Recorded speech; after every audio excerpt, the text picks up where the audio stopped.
Heto ng part 2 ng ating Iloilo tour. Pagkatapos namin manggaling sa Breakthrough Restaurant ay bumalik muna kami ng hotel. Nung medyo madilim na saka kami lumabas at nag-walking sa Festive Walk. Napakaganda kasi rito pag gabi, maraming pailaw. Sobrang vibrant ng lugar na to tuwing gabi. Meron pa silang pa-fountain dito at umiilaw. Ang gandang tignan kasi madilim.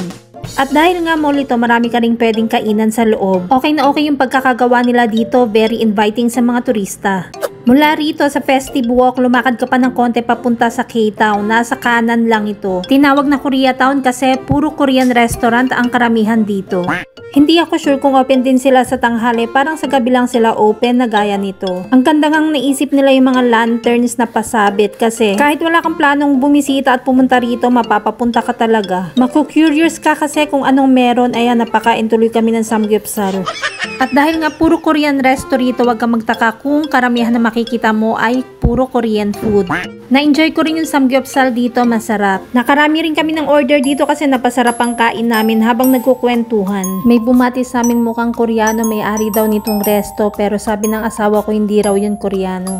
Pagkatapos namin mag-samgyeopsal, napakaraming street food sa gilid. At nakita nga namin itong ice cream mukhang masarap kaya napabili kami ng isa. Na-curious ako kung paano niya gagawin kaya binidyohan ko na rin. Pipili ka lang ng flavor tapos yun ang gagawin niyang ice cream roll. Ang sarap sana kaya lang sobrang busog ko kasi. Ako kasi lahat umubos nung natirang samgyup. Tapos ang dami ko pang nakitang tuhog dito sa gilid oh. Ang dami mo talagang pwedeng mabili dito sa K-Town kaya hindi nakakapagtakang ang daming taong gumagala sa gabi. Tapos maglakad ka lang sa bandang unahan, may pa-disco pa yung mga kabataan dun sa kabilang gilid. Dito lang mismo yan sa tapat ng Emperador Museum. Pati dito sa building ng Emperador Museum, ang ganda ng pailaw nila oh. Maya-maya naglakad na rin kami ulit pabalik sa hotel. Mabuti nga at yung pwedeng galaan ay malapit lang mismo sa hotel, hindi ka nalalayo. Kapag natapos ka ng gumala, pwede ka na bumalik ng hotel. Mabuti talaga at may walking distance lang na hotel malapit sa Festive Walk. Kinabukasan ay dito naman kami nagpunta sa Damires Hills. Heto yung entrada nila pagdating mo sa hotel. Heto mismo yung lobby kung saan pwede nilang i-check yung booking mo. Syempre dahil marami kami, 2 room ulit ang binook natin dito. Ang ganda rin talaga ng vibes dito, para kang nasa probinsya. Para kang nasa hasyenda ng lola mo, parang ganun. May pa-cart pa nga sila oh.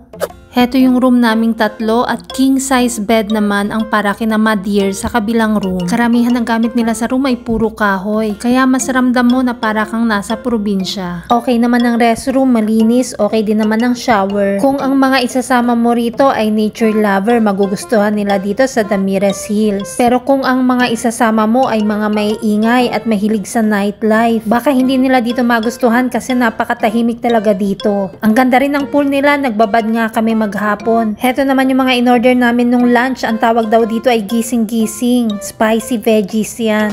Yung iba ay nakalimutan ko na ang tawag. Gutom na rin kasi, basta order na lang. Masarap din ang food nila dito, mapaparami ka rin ng kain. Napakaganda rin ng setting ng resto. Karamihan din ang gamit nila dito ay wood. Basta gusto kang vibrant dito kung naghahanap ka ng tahimik na lugar. Yung ang gusto mo ay magpahinga lang talaga, yung malayo sa ingay ng syudad. At meron din silang mga massage service dito, pili ka na lang ng gusto mo. Mula sa regular massage hanggang sa pinaka-special, meaning pinakamahal. Pero dun sa binayaran mo sa room ay may kasama na yung 30 minutes free massage.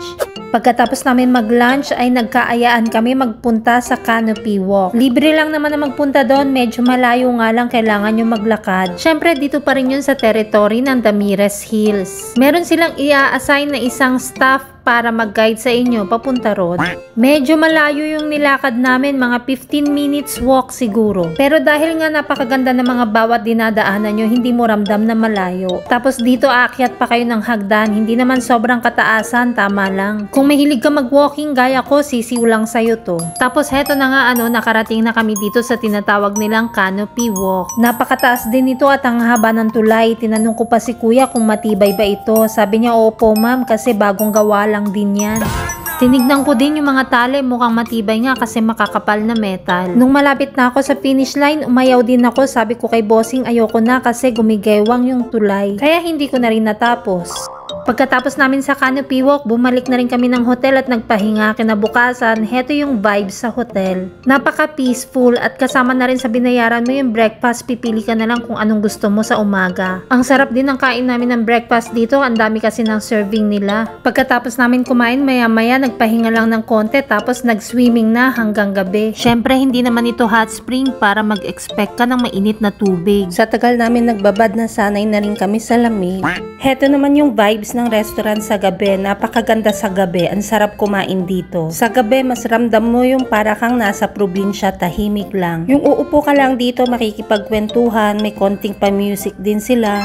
Nag-dinner kami dito, yung light lang ang pinili namin, puro sandwich tsaka fruits. Marami ring bisitang Damires, may mga kasabay din kami nag-dinner dito. At heto yung fruit platter na in-order namin. At sandwiches na may mga fries. Huli ko na kasing na-videohan kaya kaunti na yung fries dyan. Ang sarap din ng mga sandwiches nila, ang sarap ng kain namin. Pagkatapos namin dito sa Damires Hills ay umuwi na rin kami pa Manila. At talagang napakaganda rin ang naging experience namin dito sa Iloilo. Pagkatapos nito ay papunta naman kami sa Bohol. Kung gusto mo pa ng mga ganitong kwento, huwag mong kalimutang i-like and share ang video ko. O siya, sa susunod na kwentuhan ulit. Annyeong!